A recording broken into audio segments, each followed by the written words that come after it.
17 নং ভবানীগঞ্জ ইউনিয়ন 9 নং ওয়ার্ড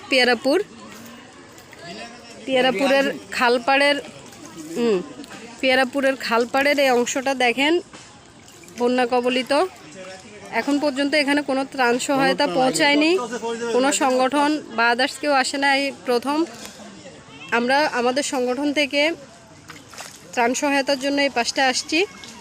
আপনারা যারা বিত্তবান আছেন, বিভিন্ন সামাজিক সংগঠন আছেন, তারা চেষ্টা করবেন পিয়ারাপুরের এই অংশটাতে আসার জন্য। এই বানবাসী মানুষগুলো দেখেন পানি একদম বুক পরিমাণ। এই যে স্বেচ্ছাসেবীরা আছেন যারা এখানে ত্রাণ সহায়তার জন্য কি পরিমাণে এই যে ডুবে যাচ্ছেন পানিতে, যথেষ্ট ডুবো পানি। ভাই মোবাইল আমার কাছে দেন, ভাইয়া অসুবিধা হলে আমার কাছে দিয়ে দেন, সমস্যা নাই। দেখেন